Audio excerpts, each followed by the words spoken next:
Hello guys! Dahil medyo parang gumaganda na yung weather, maginaw pa rin pero at least maliwanag na. So, nag-uumpisa na akong maglinis ng garden at magtatanim na rin ako dyan soon. Ngayon, unahin ko munang linisin itong aming harapan. Kahapon bumili kami ng ano ba yung tawag dito? Parang high pressure washer, parang ganyan, parang pressure washer yata, ayan ang pressure washer. Tapos ito, meron siyang parang hose na ito yung hose niya. Sinimulan ko na kanina pero hindi ko pa nga tapos. Ito yan pressure washer siya. So yes, so ayan malaki yung garden namin kaya medyo madaming trabaho. Ayan, nakita nyo yung parang bukid na to na maliit. Dati may mga tanim dyan na halaman, pero ayoko ng halaman na nakatanim dyan kasi parang alagaan mo pa siya. So kaya ang gusto kong itanim dyan yung mga flowers na pwedeng mag-survive ng summer or winter.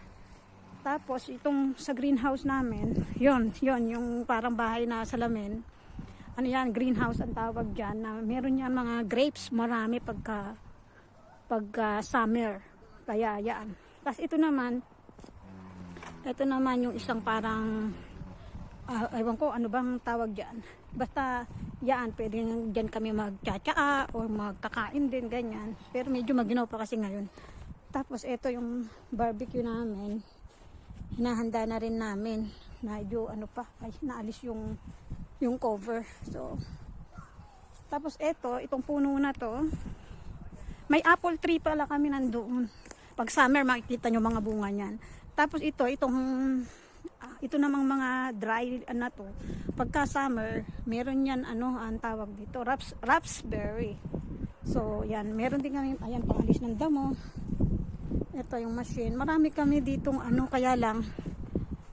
kaya marami kaming gamit na panglinis, kaya lang hindi ko alam kasi city girl naman kasi ako, kaya hindi ako sanay sa ganitong mga trabaho. Pero nasasanay na din naman ako kasi dito wala naman ibang tutulong sa akin dito o sa amin.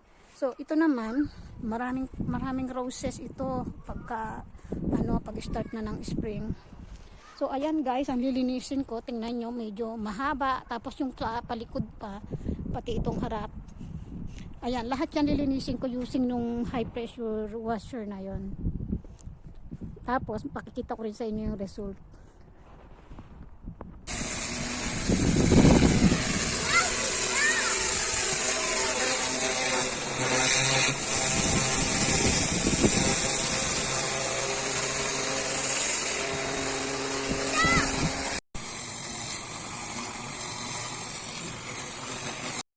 Nagpahinga ako konti, uminom ako ng tea kasi parang nilamig ako doon sa labas. Pero ngayon, i-continue ko na ulit yung paglilinis ko doon sa harap. Medyo nangalahati na rin naman ako, kaya okay lang. Hindi naman mahirap, kayang-kaya ko naman. Kailangan ko lang magpahinga ng mga 20 minutes, kaya pumasok ako dito sa loob ng bahay. Saka nagpalit ako ng shoes. Ayan, nagbota ako.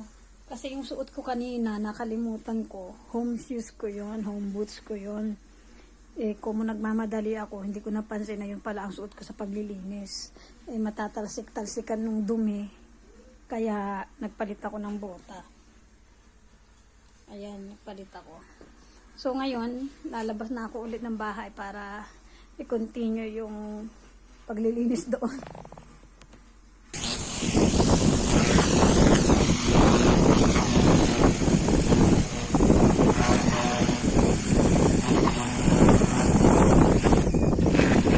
Ay guys, kailangan pala meron akong parang proper clothes na gardener clothes at saka mask, kasi tingnan nyo nangyari sa akin,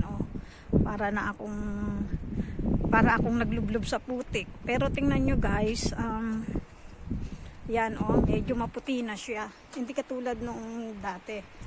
Ayan Yan, malinis na siya hanggang doon sa dulo. Pero hindi pa ako tapos doon sa may paikot ng bahay.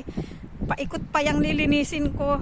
Medyo maginaw, nanginginig yung kamay ko. Ayoko na.